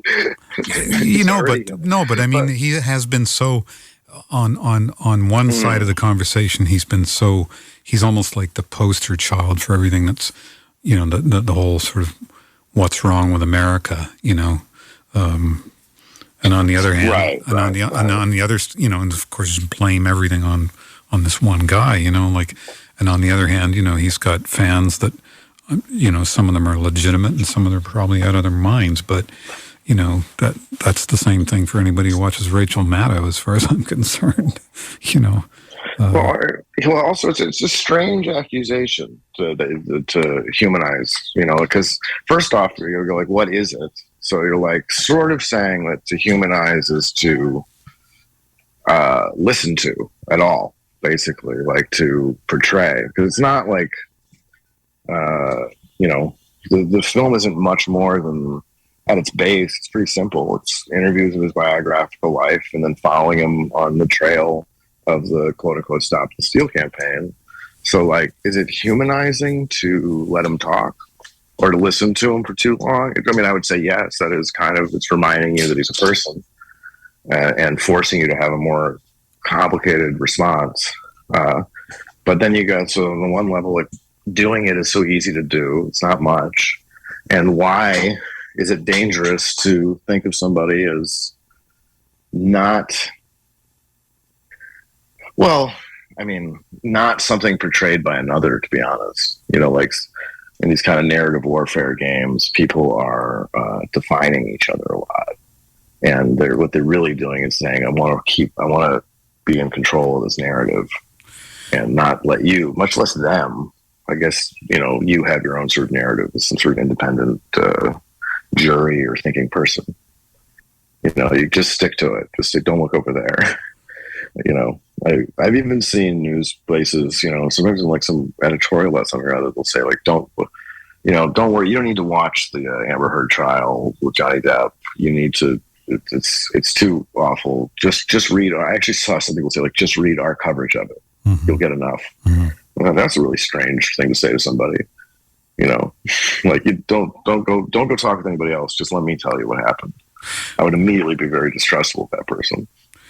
Well, I've one of my lifelong pursuits has been, because when I was quite young, my this was when the Berlin Wall was actually still up, and my father was working in Germany, and we went to East Berlin, and I was always ever since I was sort of struck with this idea of how we tend to dehumanize each other and create this image of the other, because that's easier for us to hate those people, to say, well, they're just crazy, they're nuts, they're whatever, they're just not really people. I mean, we're doing it to Russia right now,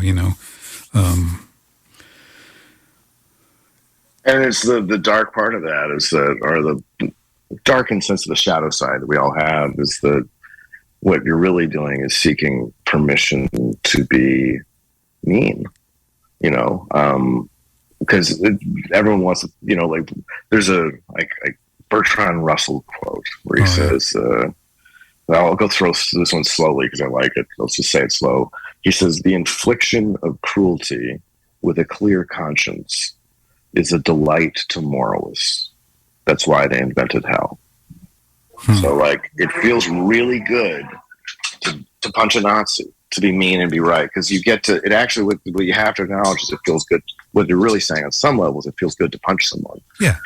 Express that power, and that, you get to feel it and enjoy it if it's actually you're a superhero and doing it for the right side of right. So, a lot of people have this need right now. And maybe the deeper question is, why are people so angry?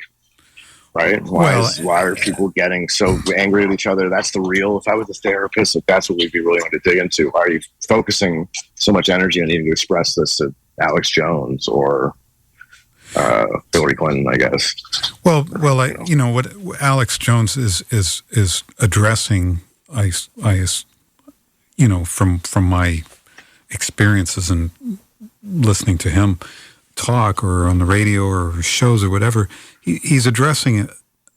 The system itself, there's something wrong with it. We all know that, right? You don't have to be a genius. And the system basically tends to dehumanize and suppress people, yet we're told every day of our lives that, being an individual is the most important thing we can do, and to express ourselves is like the ultimate form of freedom, yet there's no sense of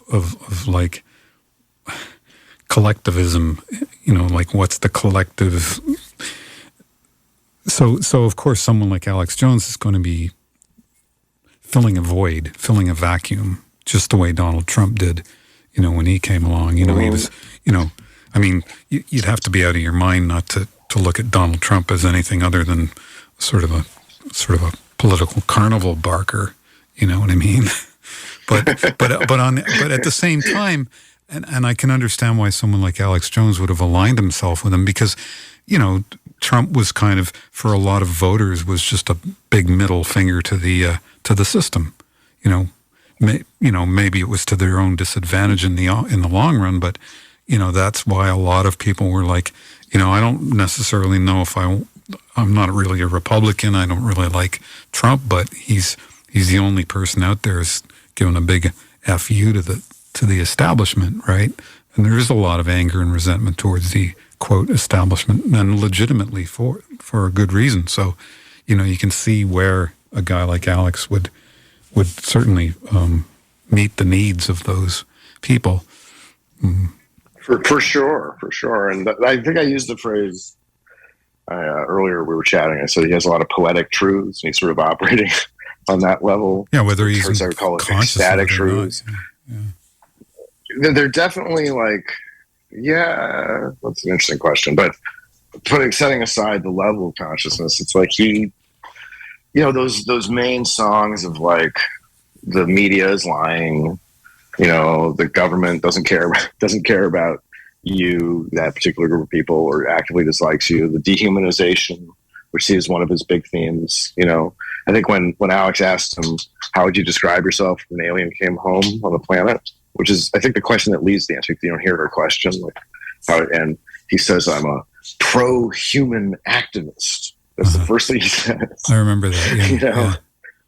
Yeah, like that. Like, I think you're right. Like, those are coming from something. And obviously, the same things about, like, what people don't like about him probably have some poetic truths, Mm-hmm.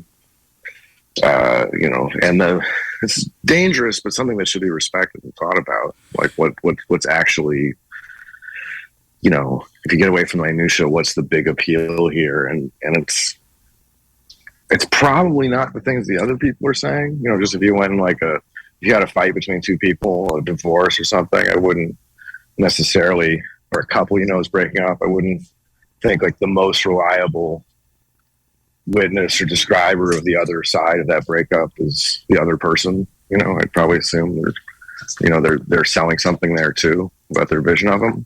Right. So I'm less interested in but there's also like that general concern about him is ironically probably a lot of similar ones, like concerns about reality, with the sense we all have that like it's getting harder and harder to figure out what's really going on or what's true or not.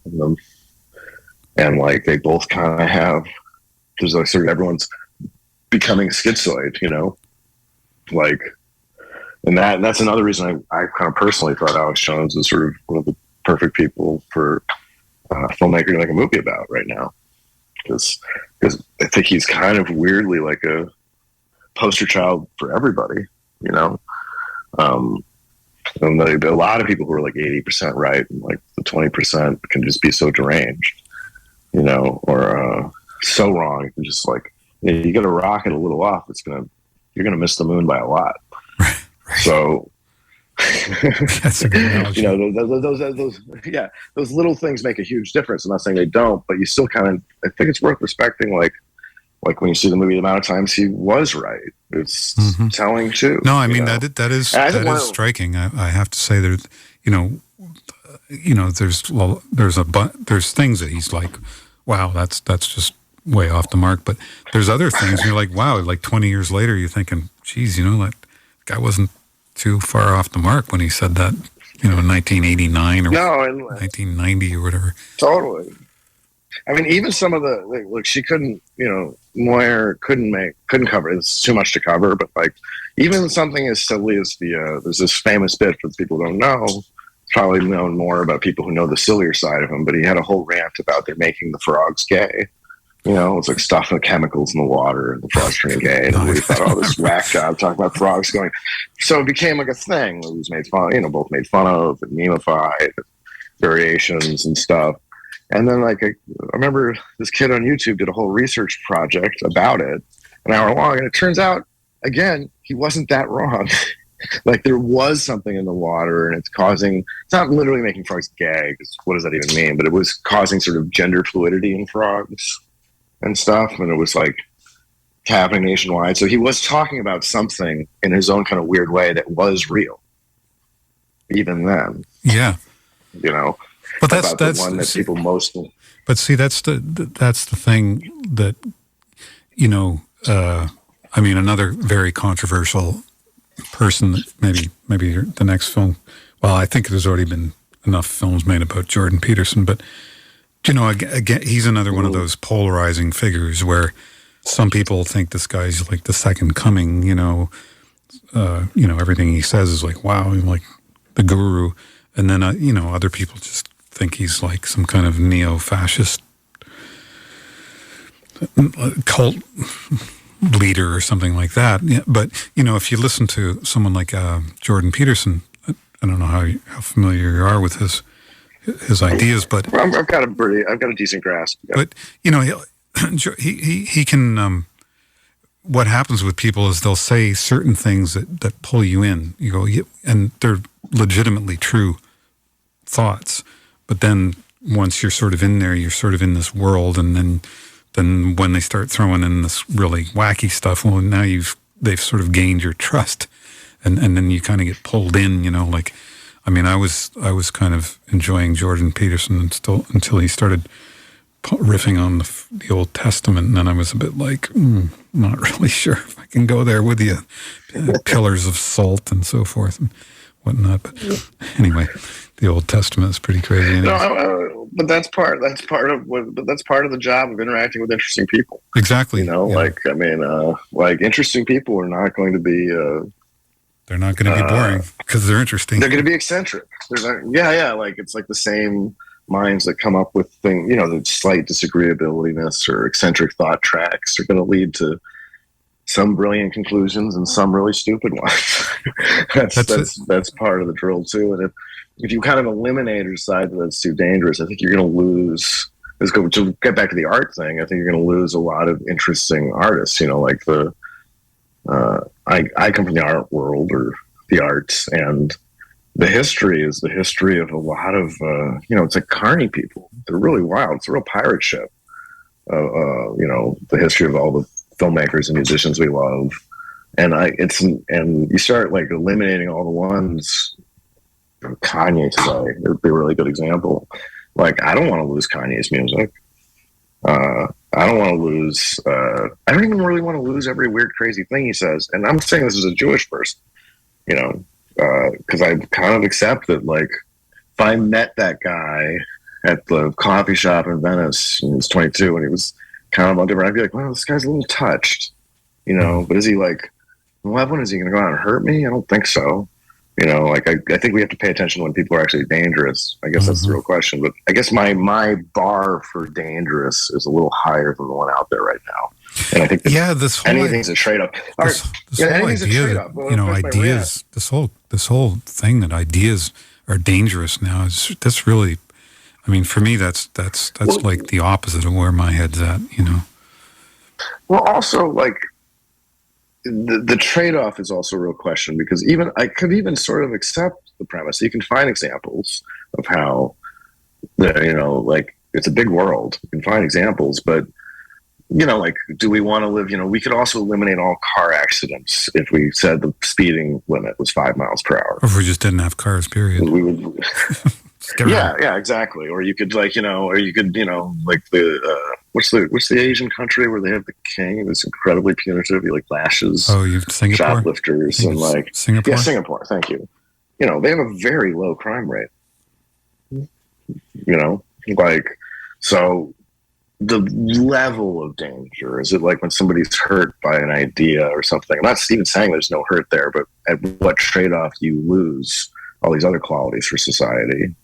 And like that also might be making other people really unhappy or miserable in different ways. Like, not that I want to get too utilitarian about it, but my instinct is that the bar is really, really low right now, and it's not making the world a better place, in my opinion. I thoroughly agree. I mean, at the risk of this just sounding like an echo chamber between two people on the radio, but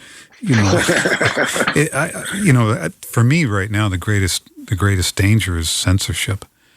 It's just the shutting down of ideas and the shutting down of opinions and just deplatforming. And this whole thing has just gotten, it's way out of control. I'm going to one up, and this will maybe circle it back to some of the stuff, maybe hopefully people are interested in the movie and the general cultural stuff I'm trying to support or get out there with our company is, I think the greater danger, or what censorship really is self-censorship.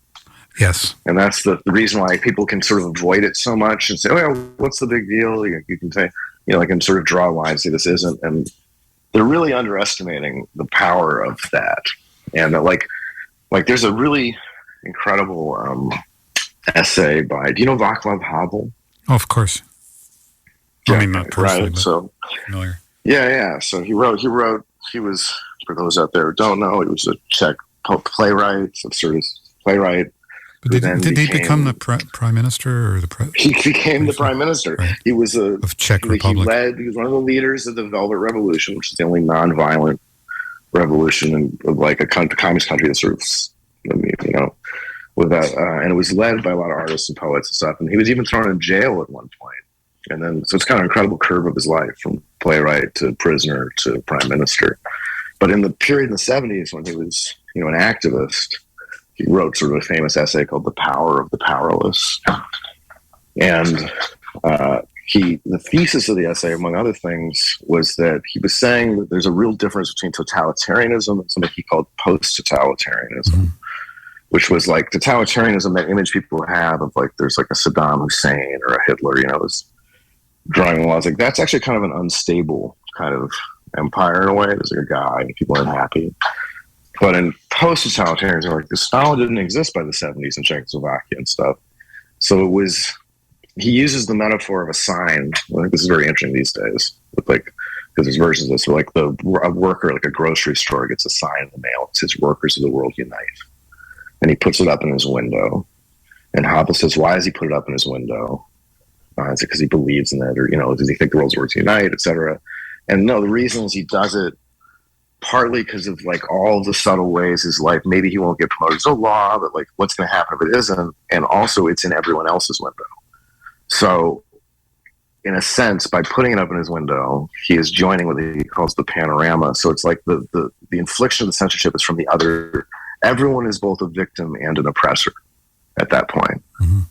Everybody, by participating in what they kind of like talking about, saying things they don't believe or not saying things they do believe, when nobody else is doing it, you get that kind of emperor has no clothes situation.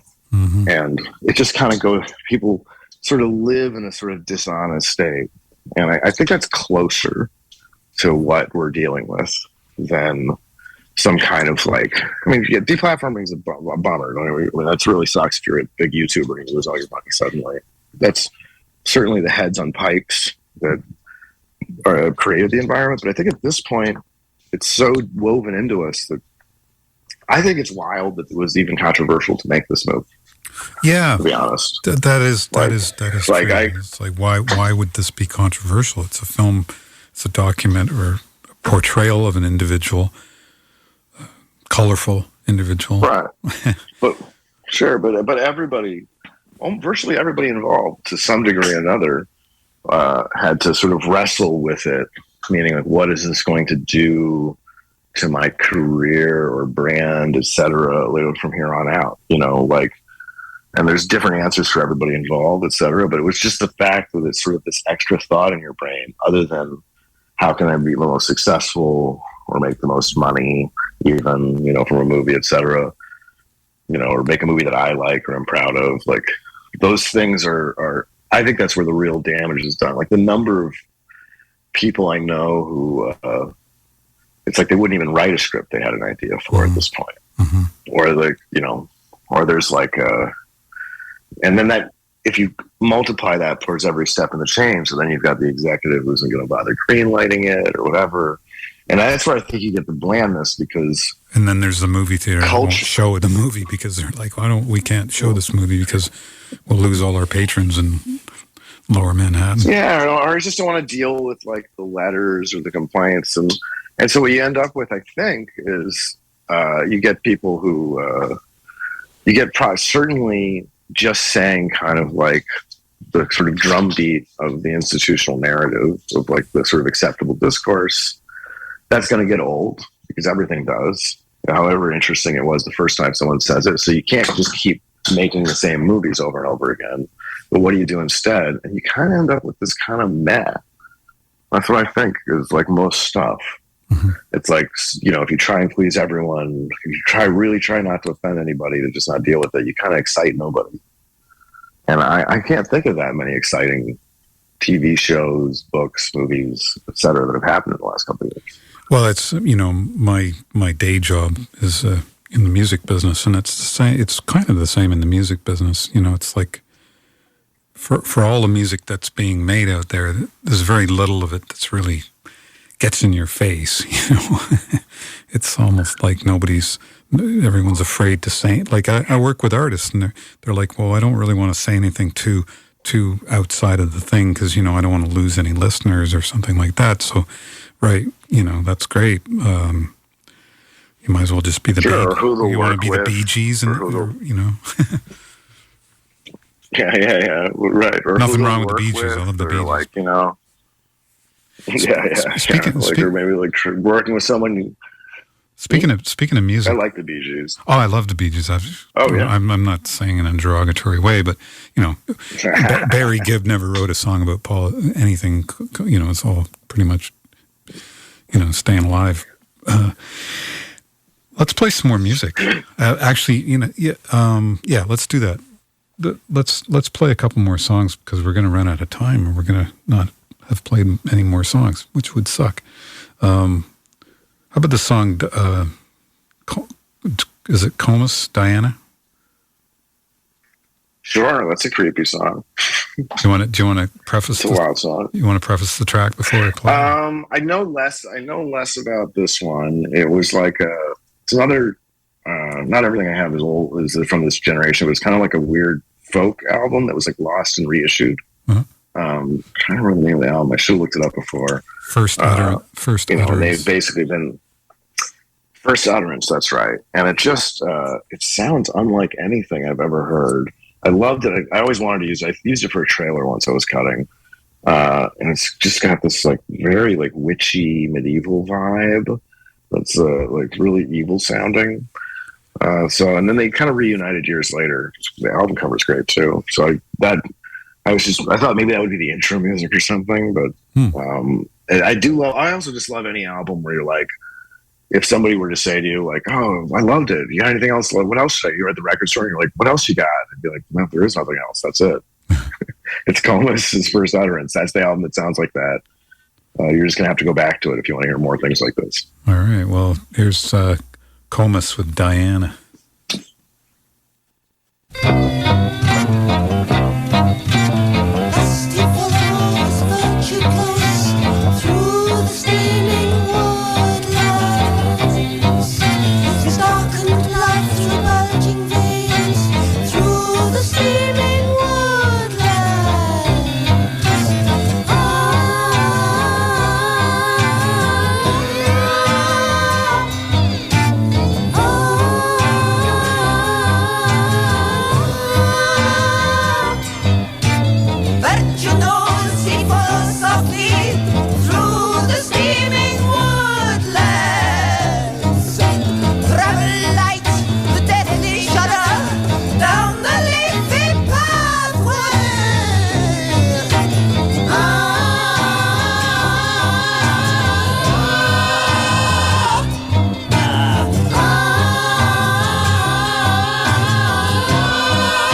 back after this message. Stay tuned.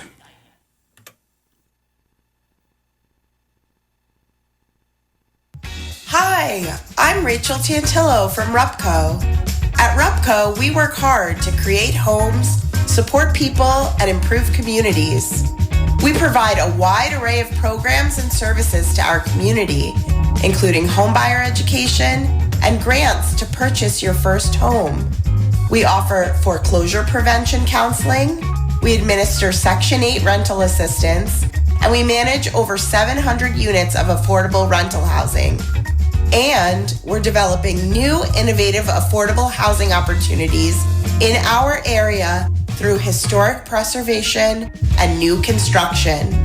For more information about what Rupco can do for you, call 845-331-2140 or visit rupco.org. Radio Kingston. Many voices. Many voices. Many voices. One community. Hey, it's John Bowermaster from the Green Radio Hour.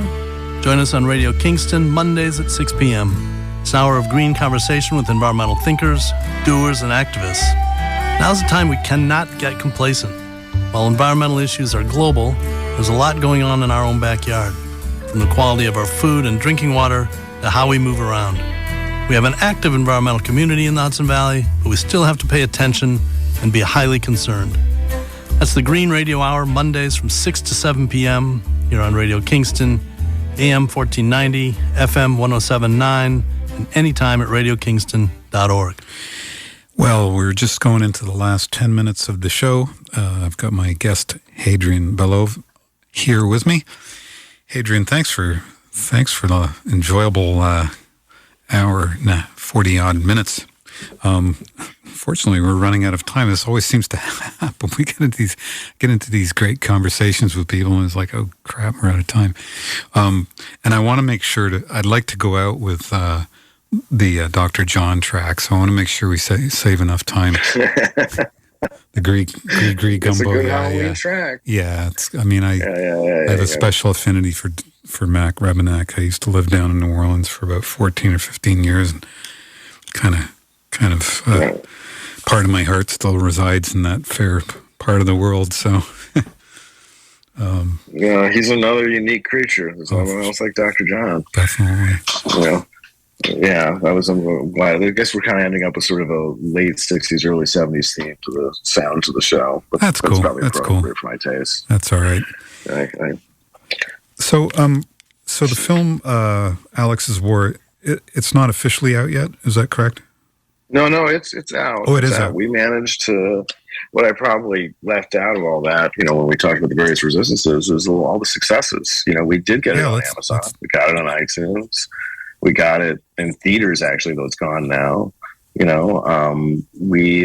can get it from the U.S. library system. You can get it on Hoopla, and if you have a library card, you can watch it for free. So is it on? We actually got it pretty out there. Voodoo. Is it on Netflix? No, Netflix. No. So that's the one place we can't do is like those what they call subscription platforms, because they buy and license stuff. So now you're drifting further from that. That was a little more challenging for us. So we haven't managed to get it into like a Netflix or an HBO or Hulu kind of thing. Because I would think that there'd be a demand for that on that. There would, but probably not worth.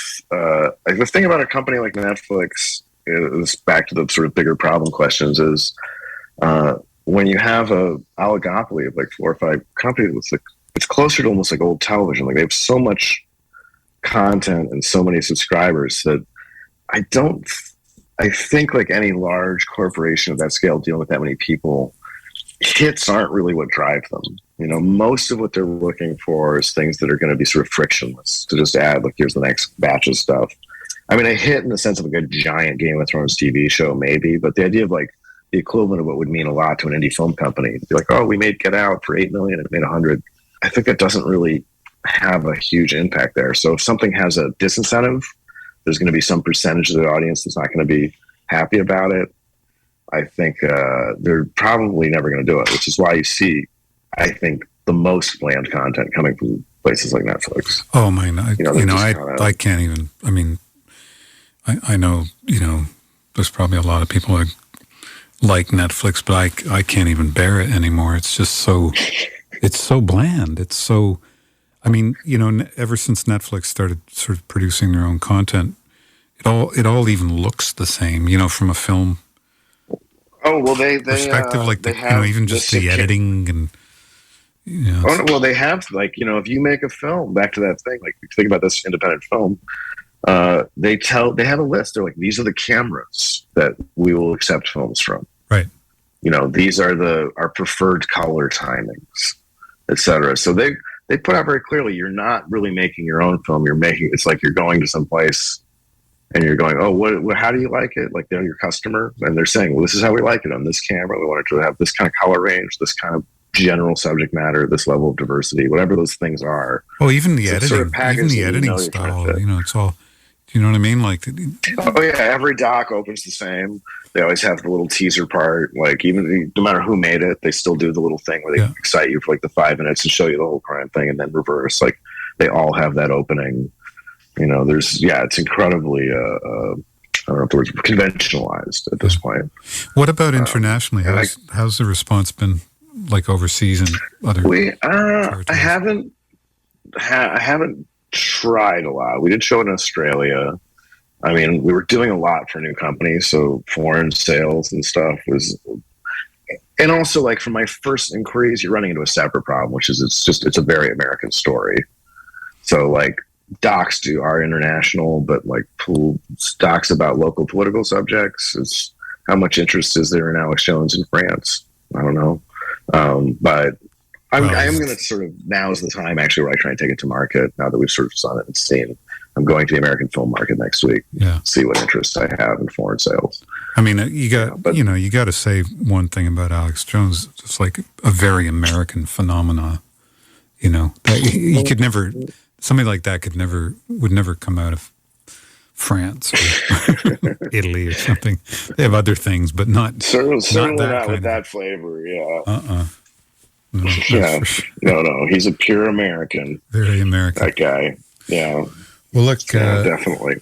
We've got just under 5 minutes left, and I really want to go out with this Dr. John track. So,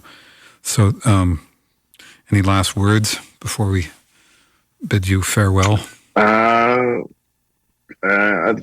hope people check the movie out. It's available everywhere. I'd love to hear from them. Any opinions, they can email or, hit us up on social media.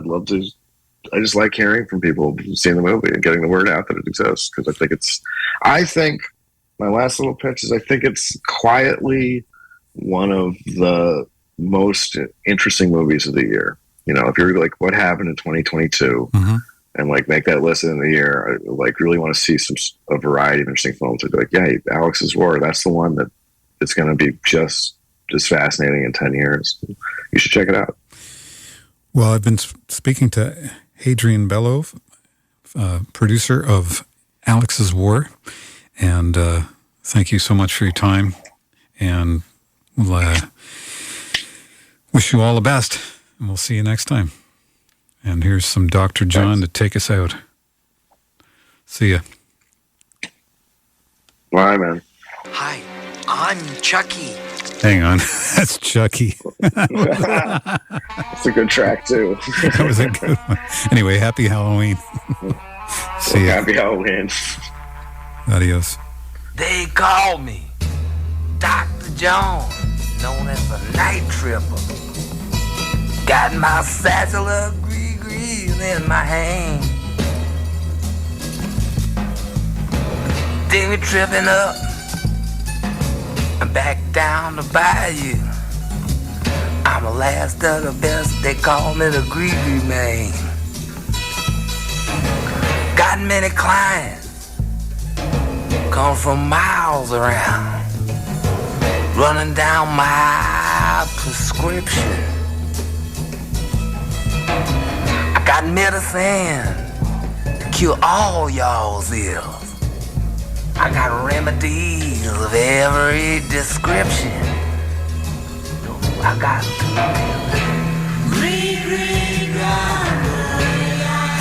it now.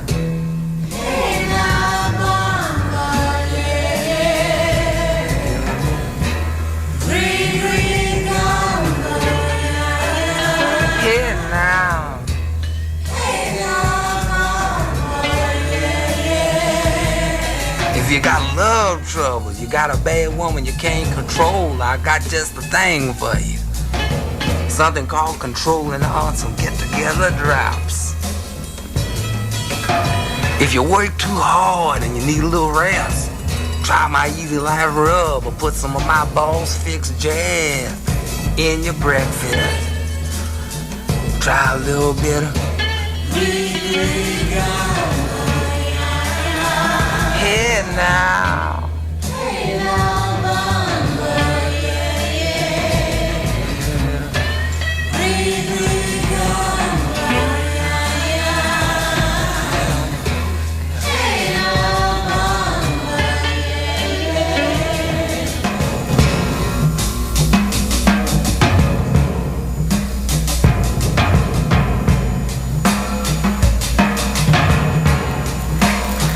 They call me Dr. John, known as a night tripper. A satchel of grease in my hand. David tripping up, back down the bayou. You know I'm the last of the best. I'm known as a gree man. Selling.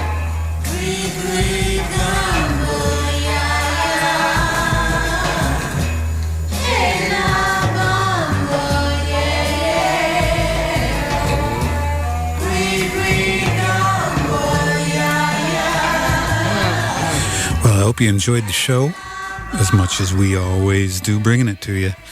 And stay tuned for Shiro's coming up right after this.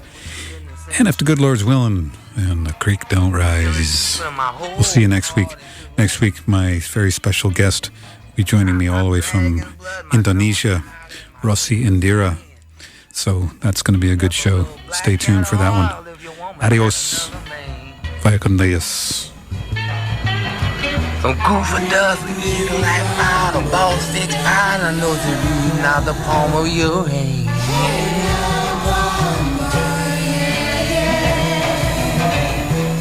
Devil shoestring and a whole lot of sand. Put her on your woman's feet and say she don't know that.